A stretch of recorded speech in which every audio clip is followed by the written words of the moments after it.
programa a seguir é livre para todos os públicos. Direito em Família. Oferecimento Casa Friburgo Supermercados.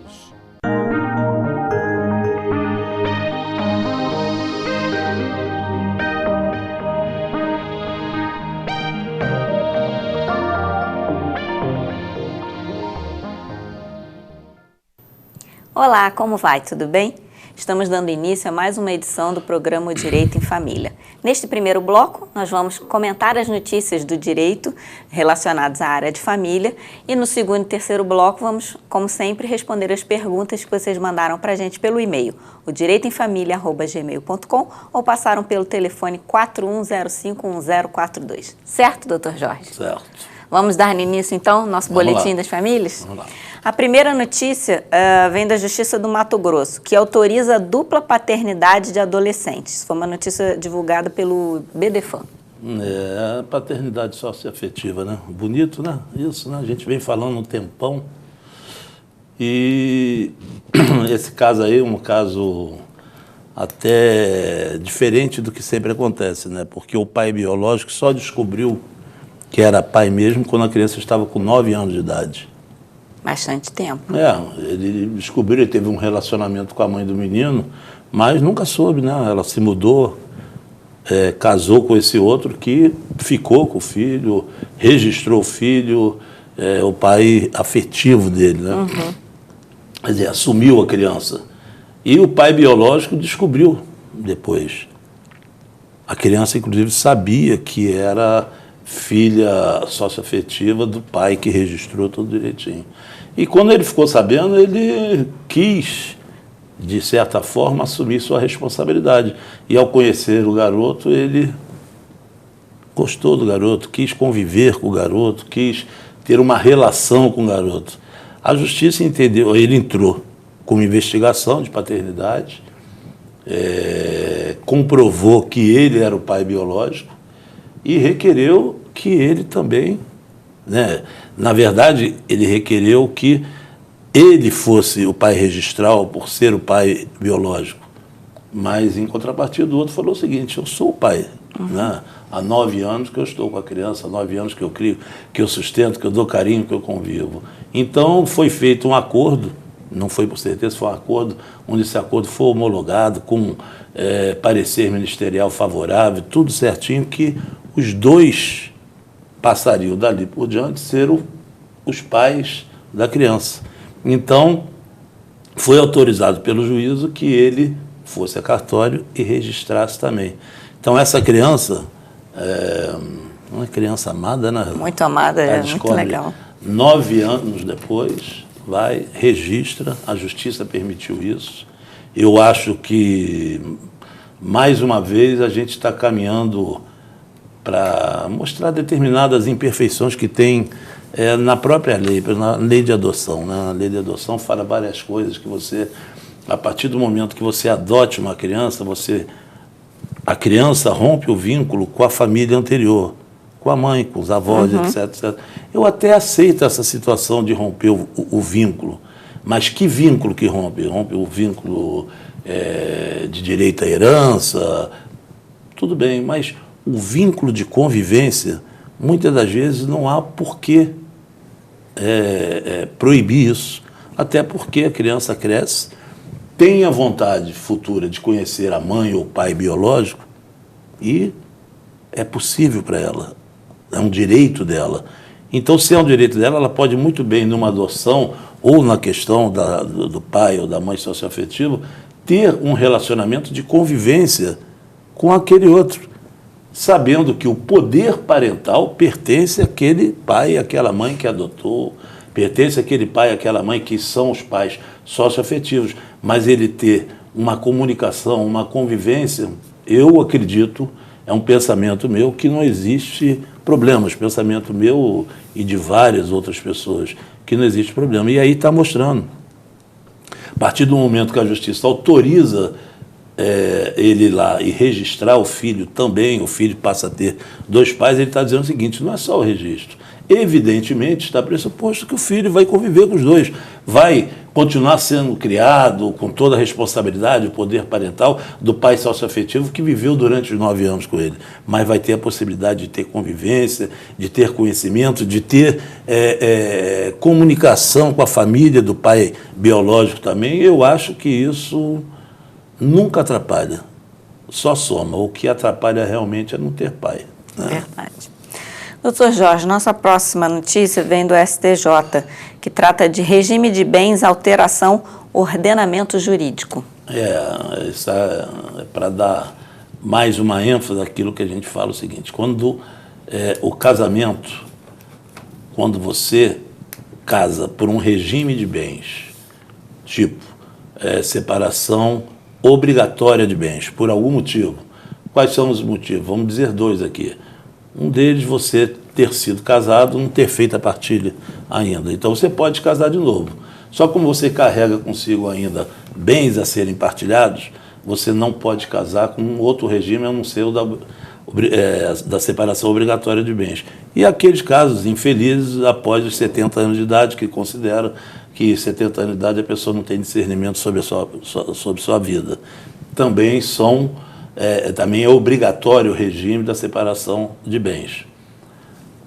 No caso do primeiro, que foi o caso aí, você casou, a pessoa era casada, ainda não tinha feito a partilha, e quando foi feita a partilha, estava casada, casou com o regime da separação obrigatória de bens, foi a juízo, ele e a esposa, e pediram a mudança do regime para o regime da comunhão parcial de bens, dizendo, então, a partir daquele momento, os bens que eles construíram passavam a se somar, se comunicar, mudou o regime, não afetou a terceiros. Então, houve a possibilidade. Então, para as pessoas saberem o seguinte, que hoje, casar se torna uma tarefa das mais fáceis. Até casar, quando existe algumas religiões e algumas crenças que dizem o seguinte, que existe o casamento, tudo é comunicável, então sempre é pelo regime universal. O que era meu, o que era seu, passa a ser nosso. Existem alguns entendimentos em relação a isso e algumas religiões que professam esse tipo de comportamento. Então, essa solução que o Código Civil de 2002, o anterior, não dava, né, essa solução que dá no sentido da pessoa casar, não tendo feito ainda a devida partilha, serve para essas pessoas que futuramente vão querer que o regime de bens dela seja o regime da comunhão universal. Casa com a separação, por uma questão burocrática, vamos dizer entre aspas, mas é uma questão de dependência de bens, né? Ainda não está regulamentada a questão da partilha dos bens. Após esse momento, você pode ajuizar uma ação, essa ação através de um artigo lá do Código Civil de 2002, onde você vai pleitear mudar o seu regime de bens, ou seja, para o regime universal de bens. Casa com a separação, por motivo que havia, e depois você muda para o regime da comunhão universal. Você faz isso não prejudicando, não tendo terceiro prejudicado, não há problema. A mudança vai ser rapidamente determinada pelo juiz. Que ótimo.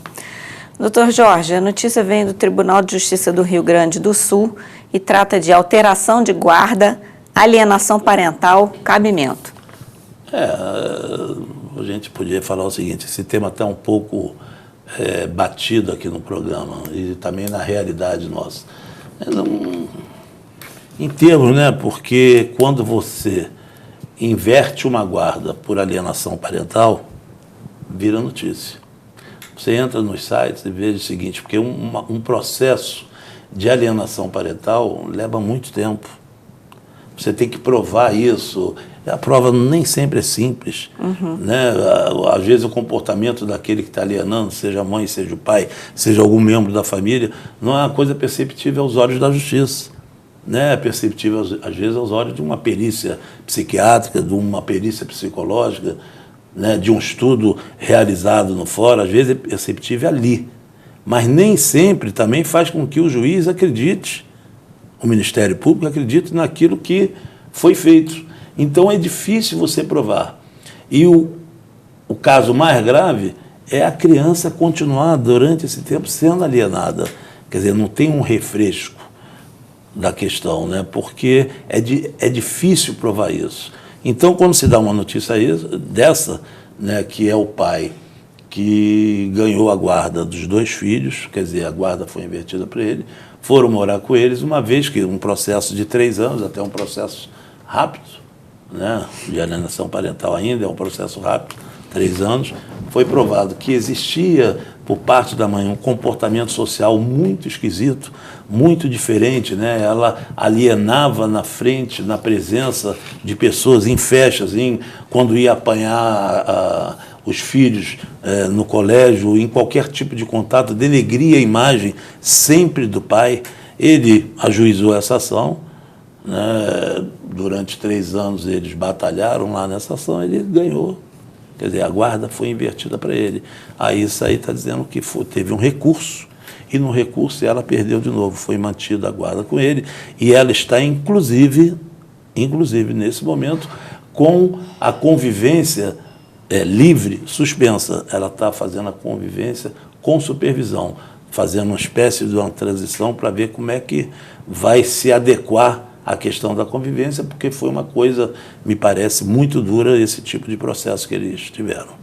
É bom que serve de exemplo, né, doutor Jorge, para as pessoas ficarem sabendo eu espero que isso vá realmente diminuindo, porque é uma carga pesada na justiça, né? Verdade. Porque você provar o subjetivo, a princípio é subjetivo, está alienando, está falando isso, está fazendo aquilo, não é uma coisa palpável, né? Não é uma prova que você, contra o dedo, olha, pagou ou não pagou, está aqui o recibo, não é isso. É uma coisa realmente difícil, e muitas das vezes as pessoas que estão alienando, existe essa briga hoje, essa dúvida se existe a alienação, é um desvio de caráter ou é um desvio de personalidade, quer dizer, de caráter por a pessoa apresentar aquele caráter mesmo, de ser assim, de personalidade por ser uma pessoa acometida de alguma doença, né? A pessoa tratar a síndrome da alienação parental como doença. Às vezes ela faz acreditando que não está fazendo, ou acreditando que está fazendo bem. Então se torna cada vez mais difícil ainda você provar essas coisas. Tem que ter uma investigação cuidadosa, né? Bastante. Doutor Jorge, o Tribunal de Justiça de Minas Gerais divulgou uma notícia que trata de inventário, sucessões, deserdação e não configuração. Deixa eu explicar o seguinte, né? Quando a gente já falou aqui da possibilidade de deserdar, quer dizer, eu sou o dono da herança, né? O futuro defunto, né? Sou eu, então eu vou deserdar meu filho. Eu não posso deserdar ele, como é que eu vou deserdar ele em vida? Fala o seguinte, você está deserdado, etc, etc, a não ser que exista já um processo que culmine num requerimento de deserdação. No caso, as questões para deserdar se apresentam em testamento. Então, nesse caso aí, foi apresentado em testamento a deserdação de um filho. O que a justiça entende como isso? Quando existe o requerimento, quer dizer, o pedido ou a vontade de deserdar um filho, está dizendo ali, a pessoa, quando é deserdada, alguém recebe em seu lugar aquela herança. O outro herdeiro ou os outros herdeiros. Para onde vai aquilo que ficou vazio? Não vai para o Estado, porque se apresentaram os herdeiros legítimos, né? Então, o que tem que fazer as outras pessoas ou para quem aquela herança vai? Ela tem que ajuizar uma ação e provar que realmente ele tem que ser deserdado, porque cometeu atos em vida, tipo tentativa de homicídio contra o defunto, né? o dono da herança, contra a esposa dele, contra os filhos dele, seus irmãos, o que for. Ajuizou ação de dano contra o dono da herança no sentido de denegrir a imagem, ou então fez ações de calúnia, injúria contra ele. Então isso tudo tem que ser provado. Essas questões são questões que permitem com que seja deserdado um possível herdeiro, né? Mas tem que ser profundamente provado, a não ser que exista já em vida ações, uma ação, no caso de tentativa de homicídio, comprovada, foi a júri, foi comprovado. Homicídio vai ser os outros herdeiros que vão entrar com a ação. Contra a esposa ou o esposo da pessoa, no caso, o dono da herança. Então, essas coisas têm que ser muito bem medidas. Ali não se conseguiu, né? Quem herdou não conseguiu provar que aquele que estava sendo deserdado cometeu esses atos. Então, não foi possível ele ter sido deserdado. Ele foi concorrente e conseguiu a parte dele na herança também. Muito bem. Namoro versus união estável, doutor Jorge. Uma notícia que vem do Tribunal de Justiça também do Rio Grande do Sul, que fala sobre alegações e prova. É interessante isso, né? Aí sempre a gente, né? O homem dizendo que teve um namoro de 10 anos, isso existe mesmo, né? A gente conhece aí namoros até mais do que isso, né? E a mulher dizendo que não era namoro, era uma união estável. Aí começou, a justiça entendeu que era união estável, né? Na primeira instância ela levou, né? Vamos dizer assim, dizendo que o senhor ali, o rapaz que estava alegando o namoro, ele dizia que não, realmente ele passava várias noites com ela na casa dela. Isso não quer dizer mesmo união estável. Não quer dizer mesmo. Você pode não passar na casa dela, você pode não passar na casa dele, você pode passar na casa do tio, da tia, pode passar num motel, pode viajar junto, isso é namoro. Só que ela conseguiu provar que existia entre eles planos de fazer um casamento. Ela conseguiu provar através dos parentes, planos de casar, porque já estava com a união estável há tanto tempo, há 8, 9 anos. No prédio onde moravam, o porteiro e os demais funcionários do prédio sabiam da relação deles e entendiam aquela relação como uma relação de união estável, né? Porque serviu, ela intimou-os para testemunha, e eles falaram, não, para nós eles eram casados, né? Porque moravam ali, todo dia estavam ali, não existia a diferença, namoro, vou lá buscar, fico um dia, outro dia. E na casa dele, na casa dela, ela conseguiu reservar várias roupas que ele deixava lá. Ela provou várias roupas, sapatos, etc, etc. Fotos de festas na casa, tipo aniversário de convivência, aniversário de casamento, o nome que eles quiserem dar, mas festinhas lá. Então, nesse momento, antes que ele faça o recurso, não sei se ele vai querer fazer o recurso, nesse momento ela saiu na frente, provou que é uma união estável. Para ele desconstruir essa prova aí, dizer que tudo isso que ela apresentou não é namoro, né, vai ficar difícil. Mas é importante, então, não há nenhuma orientação, não. É importante as pessoas saberem, não, que às vezes as pessoas têm um relacionamento de 10 anos e é namoro mesmo, existe isso. Né? A gente sabe que existe isso. É para tomar o cuidado em relação ao depois. Desmanchou o namoro, pode ser que seja depois dissolver uma união estável. Não é tão simples. Então, se a pessoa realmente não está vivendo união estável, que os dois tenham cuidado de serem namorados e não agirem como se tivesse união estável, porque depois vai dar direitos a um e dar direitos a outro. Não tem jeito. Foi o caso aí. Doutor Jorge, nossa última notícia do Boletim das Famílias também vem do Tribunal de Justiça do Rio Grande do Sul e fala sobre divórcio, alimentos compensatórios, possibilidade. Esse divórcio foi realizado, é só para bater mais um pouco na tecla dessas questões que são novas, né, da questão do alimento compensatório. O divórcio foi realizado, tudo direitinho, a partilha foi feita, essa partilha, quer dizer, ela não foi feita, ficou em condomínio. entre eles e determinou nesse acordo de condomínio, porque não houve nem briga, foi consensual, nesse acordo ficou determinado que ele, a renda dos imóveis, a renda dos bens que eles seria imediatamente dividida. Passou-se 6 meses, isso já tudo fechado, partilha feita, tudo condomínio, fechado o divórcio, né? O acordo foi, os bens ficaram em condomínio, etc, etc, etc, e ele não estava repassando o direito dela, ou seja, a metade, não sei se a metade, o que foi acordado ali. Ela ajuizou uma ação de alimentos compensatórios. Nessa ação de alimentos compensatórios foi determinado que ele pagasse a metade dos rendimentos daqueles bens, retroativo corrigido.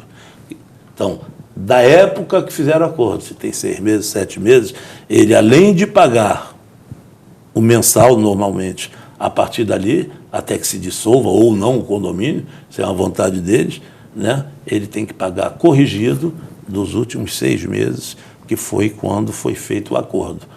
Corrigido com juros de 1% mais TR. Foi determinado.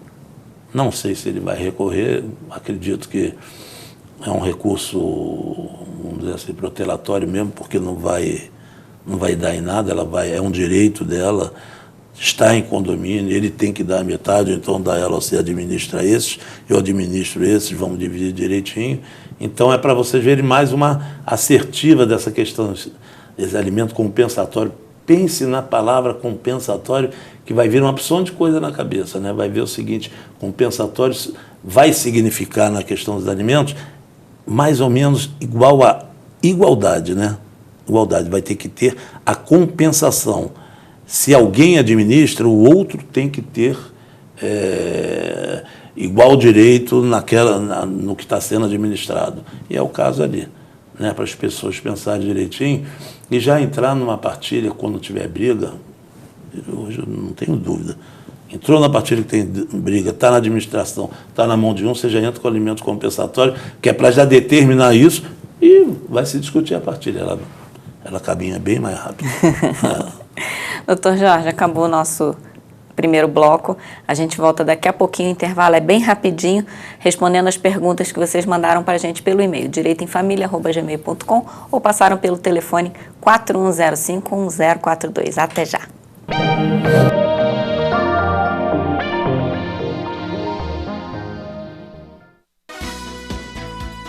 A Casa Friburgo sempre acreditou em você.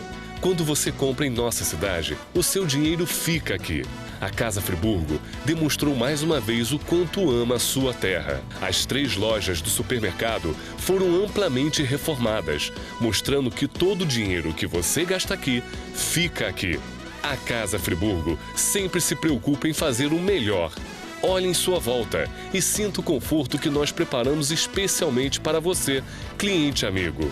Então pise firme, que este chão é seu. Vamos juntos, de mãos dadas, com muita fé e trabalho, contribuirmos para uma nova Friburgo. Casa Friburgo, nossa casa, nossa gente. Conheça a Espaço Decor e deixe a sua casa como você sempre sonhou. Na Espaço Decor, você encontra móveis de primeira linha, qualidade e variedade em sofás e muito mais. Produtos sob medida para valorizar cada ambiente da sua casa. São mais de 500 metros quadrados de opções para você. Pronta entrega e montagem rápida em toda a região. Espaço Decor. Móveis que decoram a sua casa.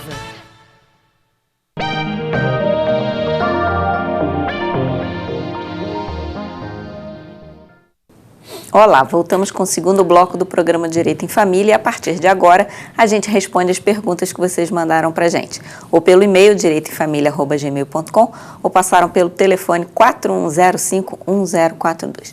Doutor Jorge, o pai do meu filho paga 2 salários mínimos para nós vivermos, ou seja, comer, vestir e também para ele estudar e cuidar da saúde.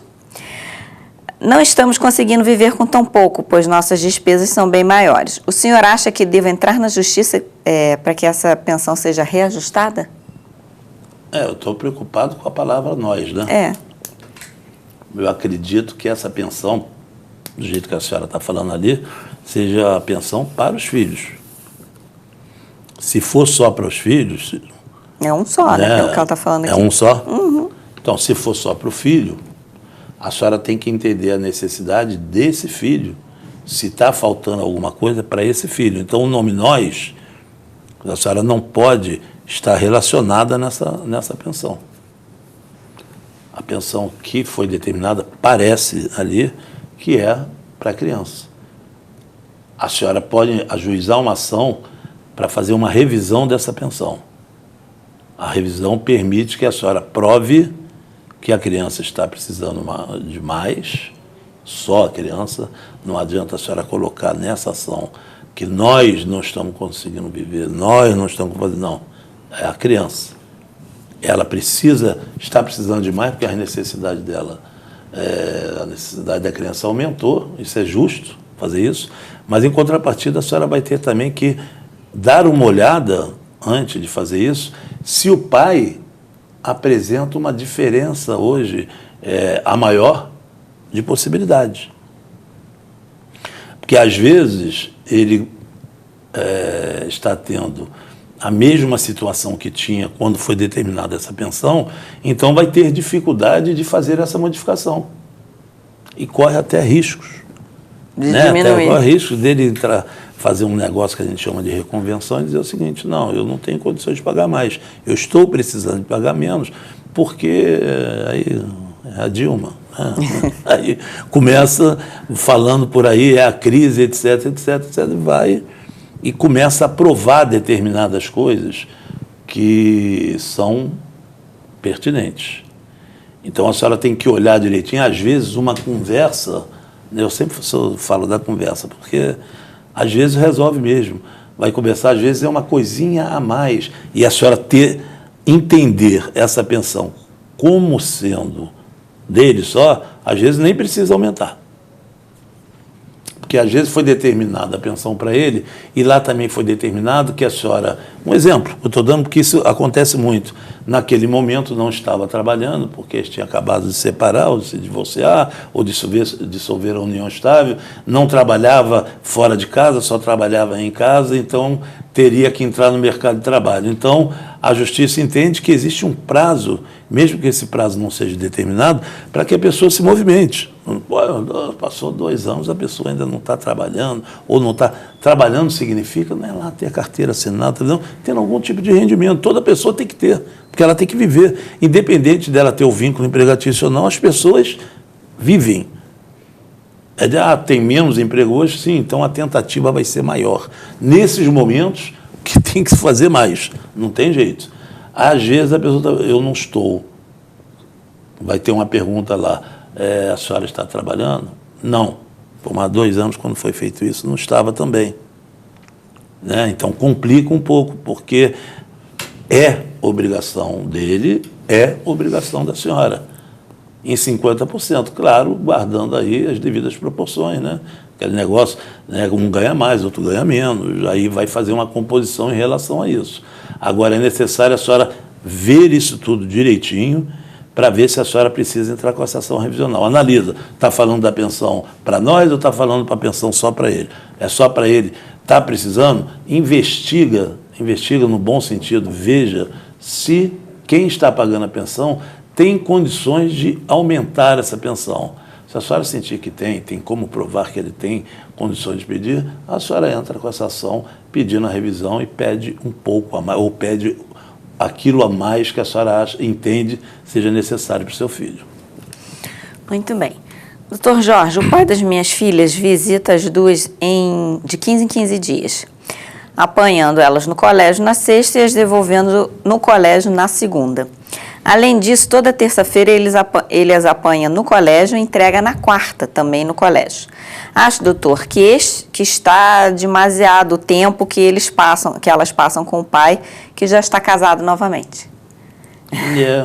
Eu sinto discordar da senhora. Acho que tem um finalzinho aqui. Peraí, doutor Jorge. Assim, o que devo fazer para modificar esses dias, mantendo apenas 2 terças-feiras por mês,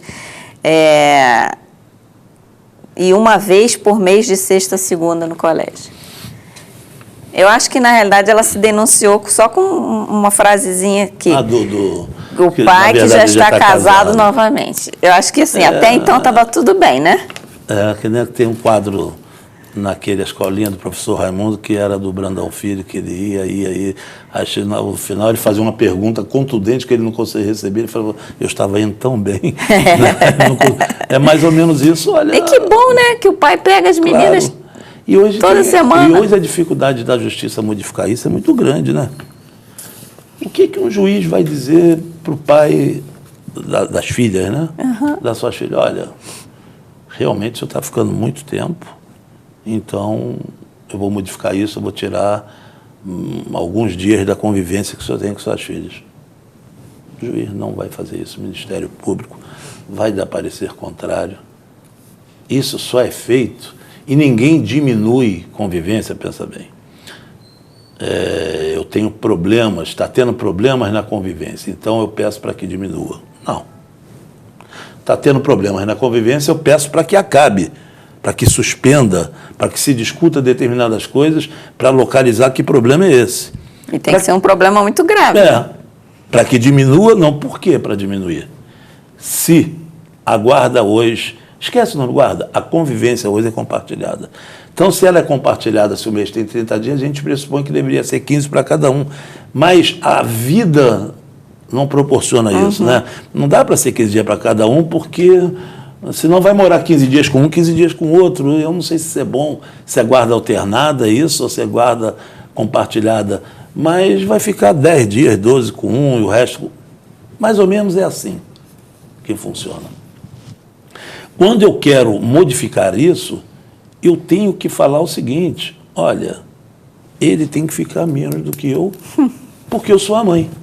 Ou ele tem que ficar menos do que... Ela tem que ficar menos do que eu, porque eu sou o pai. Porque não existe outra justificativa, a não ser que exista problemas. Aí você tem que pedir a suspensão, não tem que pedir. Se existe problema, esse problema vai ter que ser sanado, descoberto, cuidado, mas apenas porque eu não estou nem entrando no mérito do finalzinho lá que a Rosa falou, né? Não foi que ele hoje está casado. E daí? Que bom que ele esteja casado, ele não tem mais relacionamento com a senhora. Que bom que a senhora casa também. Então vamos supor que a senhora casa, as crianças então vão morar com ele. Daqui a pouco, é justo, a senhora casa, vai morar com outra pessoa, a senhora está dando um exemplo que a partir desse momento a senhora não pode ficar com as crianças, ou pode ficar menos. Passa a aumentar, então, a convivência com eles e a residência das crianças passa a ser com ele. Não é assim. Eu acho que a senhora não deve mexer nisso, não. As crianças vão crescer, vão querer ficar mais com ele, mais com a senhora, menos com ele, menos com a senhora, vai crescendo mais, menos com um, menos com o outro, menos com o outro, vão querer ficar muito com os amigos, querer... É isso, é a vida. O importante na convivência compartilhada é isso. O maior número, a maior possibilidade de igualdade, né? Que isso não é para o pai e para a mãe. A possibilidade de igualdade é para a criança. A criança tem que viver parecido, pelo menos, de como era, né? Quando viviam juntos. Não tem que destruir a relação do pai e da mãe na cabeça da criança. Não, tem que continuar. Vocês brigam, deixa eles. Então, a convivência compartilhada é essa. Eu acredito que a senhora não tenha nada a fazer.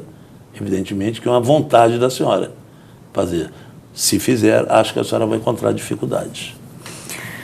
Próxima pergunta, doutor Jorge. Fiz acordo com meu ex-marido após termos deixado em nosso divórcio os bens em condomínio. Fomos ao cartório e estipulamos o que cabia a cada um. Ele quer dividir tudo. É possível mudar aquele acordo feito em cartório? Se deixou em condomínio, deve ter sido na justiça, né? A decisão judicial é superior a qualquer regra, a qualquer coisa. Só existe aí um acordo em cartório, parece determinando, você fica com esses bens, você fica com isso. Na verdade, o que foi feito ali pode ser enxergado como o juiz lá, a justiça entendida como boa fé, e falar, poxa, agora quer modificar? Mas muito mais do que você estar em condomínio, dar direitos a um e a outro e fugir de imposto. Não é isso? Eu vou para a justiça. Eu e Rosa temos 70 apartamentos. Nossa! Não vou dar exemplo e vou ser pobre aqui, né? Pelo menos aqui. Pelo menos aqui, né, doutor? Então temos 70 apartamentos, 35 para cada um. Pá, condomínio. Fica tudo tranquilo. Saímos dali, vamos fazer um acordo em cartório. Ó, esse é seu, esse é seu, esse é seu, esse é seu, esse é seu, esse é seu. Fica ali assinado, reconhece firma. Um dia briga. Não quero mais isso. Não, mas eu quero, não quero. Dissolução de condomínio, é o caso. Dissolução de condomínio. Ah, não, mas eu não quero dissolver. E ele falou, ou ela, isso tanto faz. Esses bens aqui me pertenciam e esse a ele.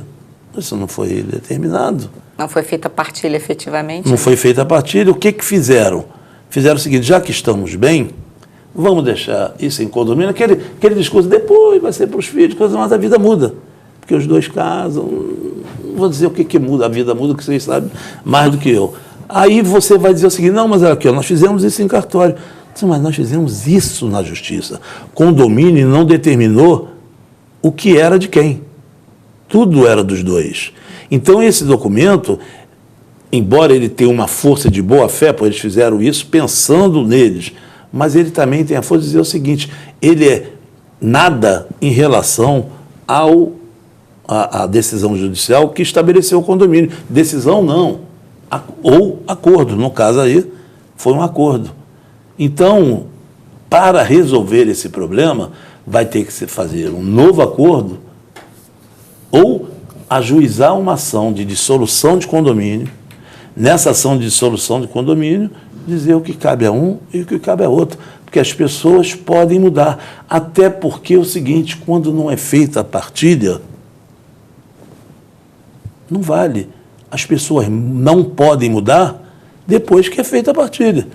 Depois que é feita a partilha, aí a Inês é morta, não tem mais jeito. Já está lá, cada um registrou no seu nome, fez a verbação, etc, etc. Aí, vai, a não ser que descubra um imóvel que foi sonegado, aí que vai pedir uma nova partilha, vai entrar com recurso, sim, mas se é daquilo ali, se foi determinado esses imóveis para um, esses imóveis para outro, acabou. Quando está em condomínio, a única solução é continuar em condomínio para o resto da vida. Aí esse documento aí é legal, porque diz, olha, você fica com a casinha amarela, você fica com a vermelhinha, tudo bem. Mas se um deles tiver a vontade de dissolver e não for possível na negociação, vai entrar com uma ação de dissolução de condomínio e vai ter que ver realmente a avaliação dos bens, quanto cabe a cada um, pagar os impostos, tudo direitinho. Olha, tem briga, tem imposto, né? Não tem jeito, vai ter recolhimento. O Estado não abre mão, hein? Não é papai, não é mamãe, não. Não abre. Então, é isso. Não tem solução. Esse documento que a senhora ou o senhor tem, ele tem validade se estiver dando certo. Se não estiver dando certo, vale os imóveis em condomínio e vai ter que dissolver esse condomínio. Muito bem, doutor Jorge, a gente está no finalzinho desse segundo bloco, mas eu vou fazer mais uma perguntinha ainda. Estou me divorciando e cuido dos bens a serem divididos. A gente hoje está só lá. Hoje tem bem aberto. Está todo mundo com imóveis, bem de vida. Minha esposa não quer assinar documentos em relação à nossa empresa, o que impossibilita o bom andamento da própria empresa, né?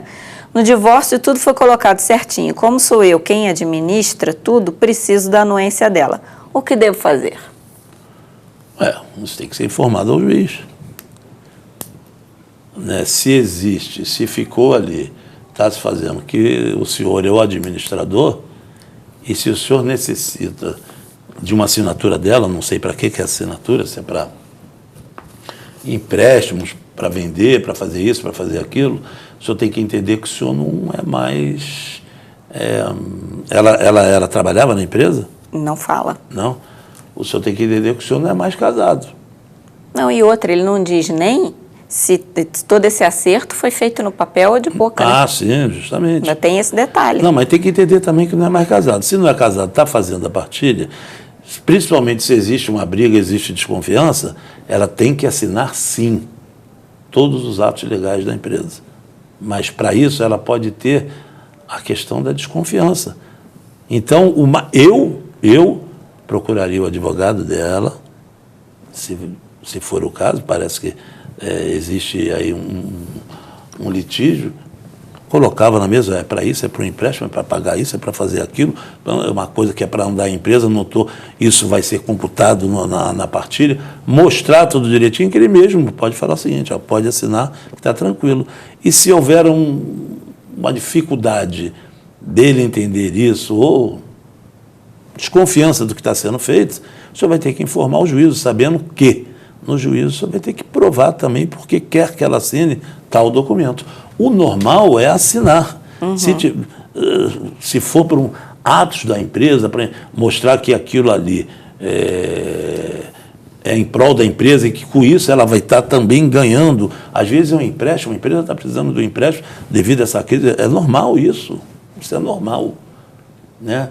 Então ela vai ter que assinar, vai ter que fazer isso, mas vai ter que mostrar. Não é assim, assina e acabou, não. Não existe mais aquele negócio que o senhor chegava em casa, à noite, e falava, olha, eu estou apanhando um negócio na empresa, assina aqui. Acabou, isso não é mais assim. Acredito que seja justo a sua reivindicação, mas ela tem que ver se é justo.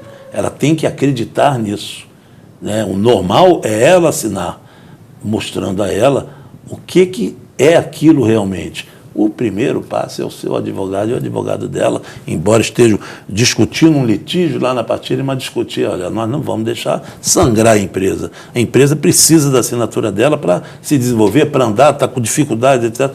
É correto? Correto? O advogado é correto, ela vai assinar. Eu acho que isso aí é o que deve ser feito. Muito bem. Doutor Jorge, a gente volta daqui a pouquinho com o segundo e o último bloco. Terceiro e último bloco. Terceiro e último. A gente volta já já.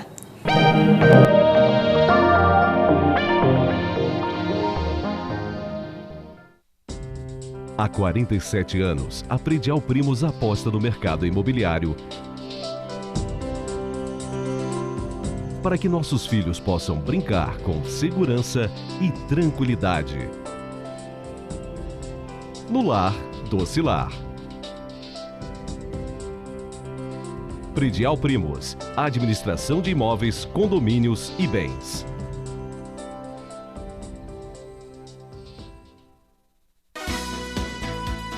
A Casa Friburgo sempre acreditou em você.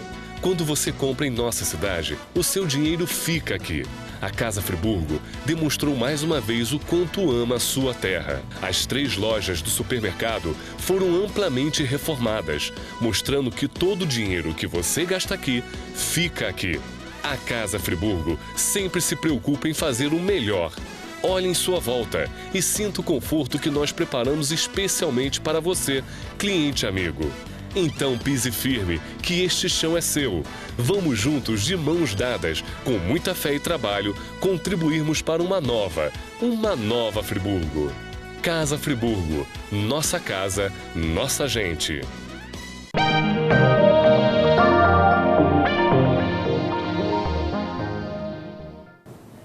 Voltamos com o último bloco do programa Direito em Família, ainda respondendo as perguntas que vocês mandaram para a gente pelo e-mail o direitoemfamilia@gmail.com ou passaram pelo telefone 41051042. Doutor Jorge, quero me mudar para outro município e levar meus 2 filhos que residem comigo. Fui conversar com a mãe e ela começou a colocar obstáculos, dizendo que a guarda é nossa, é compartilhada e além de todos os questionamentos a respeito do que vou fazer, onde vou morar e etc. Tem algum problema eu seguir com a minha vida, mudar? Não, se eu seguir com a sua vida, sem problema nenhum, né? O problema é que existe na sua vida os filhos, né? 2 filhos. E que não é nem a questão de mudar, né? Porque isso é relativo, né? Tudo se ajeita. É ver o que oferece às crianças essa mudança. A primeira questão a ser examinada é se com essa mudança as crianças vão ter proveito nessa mudança imediato. A situação das crianças vai ser boa. Então, talvez o questionamento que a mãe esteja fazendo é nesse sentido. E se a guarda de vocês é compartilhada, a guarda compartilhada, ou mesmo que não fosse, isso aí já é um entendimento meu, mesmo que não fosse compartilhada, tem uma residência as crianças. Então, nós vamos imaginar o seguinte, crianças nascem, conhecem outras crianças, convivem com outras pessoas, se matriculam e convivem em escola. Tudo isso é uma transição. Não é muito simples você chegar a pegar uma criança que hoje cada vez vai mais cedo para uma creche, para uma escolinha, coisa, e deixar lá aos 2 anos de idade, fica aí, ela fica na maior tranquilidade. Não é simples. Nós sabemos que tudo é uma transição, né? A gente não diz que a criança nasceu, a criança está nascendo, né? Está se desenvolvendo. Então, às vezes, tem que examinar se essa mudança vai ser prejudicial ou vai ser benéfica para a criança.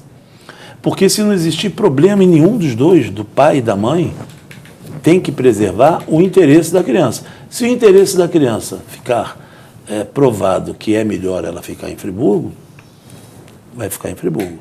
Se ficar provado que lá não só o senhor vai ganhar, principalmente a criança ou as crianças vão ganhar, vai ser positivo, não vai ter interferência na convivência também com a mãe, porque você tem que achar o seguinte, a principal questão de crianças é a convivência com os pais e com os familiares. Se eu, por uma necessidade minha, me mudo e dou um corte na convivência que essa criança tinha, com os pais, com os avós, com os amiguinhos, tudo, ela está sendo prejudicada. Então, a sua esposa querer saber disso, indagar todas as coisas em relação a essa sua mudança, talvez, acredito eu, não está colocado aqui em nenhuma situação dessa, ela não está preocupada com a sua mudança, ela está preocupada com a situação das crianças, e é correto. É correto. Não que o senhor vá ser impedido de mudar, e também não vai ser impedido de mudar com as crianças. É necessário saber se é necessário que as crianças acompanhem o senhor nesse momento. Não é normal se fazer experiência. Olha, eu vou mudar para tal lugar, porque aqui está difícil, e vou fazer uma experiência para ver se lá vai melhorar. Nesse sentido, eu vou levar as crianças comigo. Aí não. Aí eu particularmente divirjo disso. Eu acho que, se o senhor vai fazer experiência, o senhor faça. Sozinho. O senhor não pode levar os filhos para fazer a experiência, porque ele tem com quem fique, tem com quem o senhor vai ter a mesma convivência, o senhor vai vir aqui, as crianças vão lá, vão pernoitar com o senhor, uma vez que moram com o senhor, vai passar férias com o senhor, vai inverter apenas a residência, né? Porque isso é uma experiência de vida sua. Pode-se fazer um acordo, olha, até com ela, sem utilizar a justiça, eles ficam aqui, eu vou tentar alguma coisa lá que vai melhorar para eles, depois eles vão morar comigo, vão deixar eles decidirem, tudo isso. O senhor não pode ir fazer, numa operação, vou chamar de risco, se eu estou aqui, um exemplo, eu tenho um aparato aqui, um exemplo. Boa, essa pergunta é muito boa, hein? Olha só, eu tenho um aparato aqui, eu tenho meus filhos, ele tem os avós maternos e tem os avós paternos aqui, os tios, as tias, todo mundo. Então, todos nós temos várias atribuições na vida. Então, toda terça-feira fica lá com minha avó materna, ela cuida da comida. Eu posso dizer isso, toda terça-feira meu filho vai jogar bola às 8 horas da noite. Eu estou lá para ficar com meu neto. Meu neto fica na minha casa, quando chega 9h30, 10 horas, ele passa lá de carro e apanha. Isso é uma realidade. Então, vamos acabar com isso. O meu filho vai mudar para tal lugar, arranja para jogar futebol, a mulher está trabalhando, ele está trabalhando, ou ele não joga futebol, ou a criança não tem com quem ficar. Ou vai ter que ficar com uma babá. Vai contratar uma babá lá, quer dizer, imediato. Então, essa relação de proteção e de conforto que a criança tinha, e de conforto até para os pais buscarem coisas melhores na vida, né, foi sacrificada. A criança está sendo sacrificada porque ela está mudando de ambiente e não vai ter mais a presença dos avós maternos, paternos, dos tios, no sentido de dar uma infraestrutura para que ela se desenvolva e para que os pais possam fazer o melhor para ela. Trabalhar, fazer isso. De repente, é levar ao colégio. Não, quem apanha no colégio é o tio fulano de tal. Tio fulano de tal não vai. É a irmã. A irmã não vai. Vai ter que se criar uma estrutura lá. Então, tudo isso tem que ser pensado. Por isso que a gente tem que analisar o melhor interesse da criança. Principalmente não existindo conflito, é o que parece que não existe. Existe apenas a oposição dela no sentido, ela não tem oposição, ela está questionando, perguntando como é que vai ser isso, o que é isso, ela está completamente certa. E pensando na criança, se não tivesse esses atributos que eu falei, se for uma tentativa, eu sou inteiramente contra, né? Minha opinião é de ser contra isso. Agora, se for uma coisa bastante tranquila, uma coisa centrada, que vai realmente beneficiar a criança, eu não vejo problema nenhum. Doutor Jorge, num processo onde eu tento provar a minha união estável com meu companheiro já falecido, o juiz determinou para eu apresentar testemunhas na audiência do próximo mês. Sou obrigada a apresentar? Não. O juiz não determinou, ele falou simplesmente, dentro do prazo processual, você tem que apresentar testemunhas. Se não apresentar, você não tem testemunhas. Você não é obrigatório, não é obrigatório. Pode ser que você desenvolveu um raciocínio no processo dizendo que existem pessoas que podem comprovar isso. Então, o juiz está dizendo, apresenta essa testemunha. É o normal numa audiência onde se vai fazer o julgamento, não é audiência de conciliação, não. É normal, principalmente nessa que você vai comprovar a união estável, quer comprovar a união estável, que você apresente testemunhas. Lembra lá, não sei se foi no informe, uma pergunta aí, do namoro e da... Versus união estável. Versus união estável. A moça conseguiu provar que ela vivia em união estável, não era namoro. Então você vai ter que fazer a mesma coisa. Testemunha quem é? É o porteiro, é o cara da carrocinha de pipoca, é o cara do açougue, é o farmacêutico, Isso são provas testemunhais. Né? Você pode ter as outras provas também, que são declarações, etc. Mas, olha, são pessoas que sabem que vocês viveram juntos. Sabem que possam comprovar que vocês tiveram essa relação que você tanto busca para provar a união estável, para ter seus direitos. Né? Porque ele está falecido, é direito à pensão, não sei se você já tem, é direito a bens, né, no possível inventário, na partilha. Então, você tem que apresentar aquelas pessoas que podem chegar lá e sem qualquer combinação, sem nada, dizendo o seguinte, não, a dona fulana, ela sempre foram casados, viviam juntos, nós sabemos disso, frequentavam esse restaurante diariamente, todo domingo estava aqui almoçando, sei lá. Então, o juiz está pedindo para a senhora apresentar as suas provas, e testemunhas passam a ser provas. Se a senhora não apresentar testemunhas, não vai ter punição nenhuma, pelo contrário, não vai ter testemunha, mas vai ser prejudicial a senhora provar que teve essa união estável. É isso. Por isso que ele pede para a senhora apresentar, num prazo processual, essas testemunhas.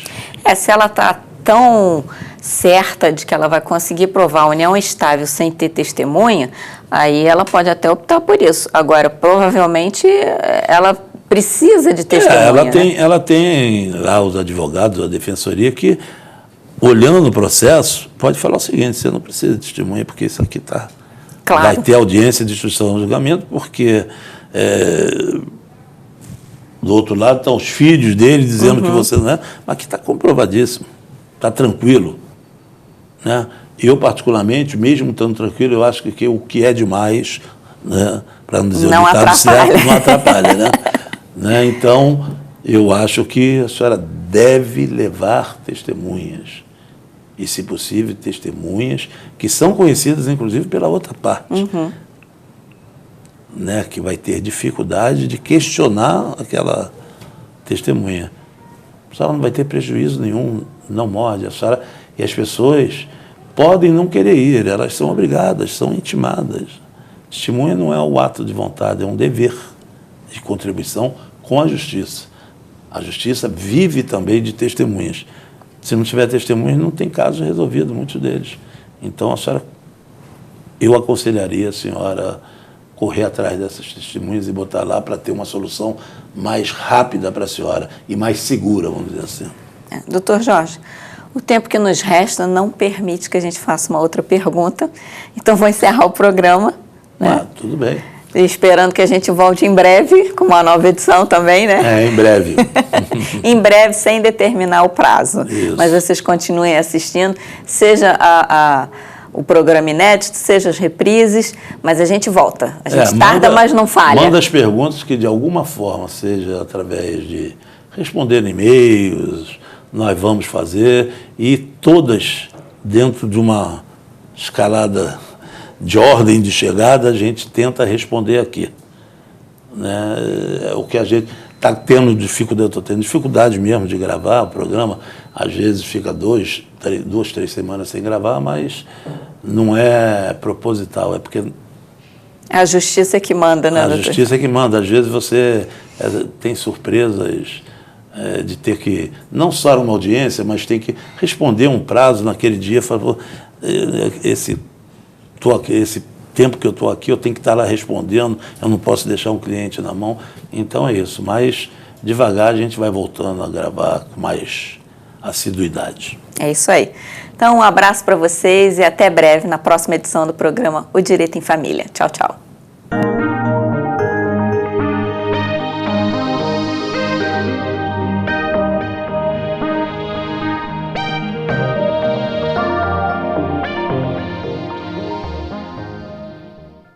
Direito em Família. Oferecimento Casa Friburgo Supermercados.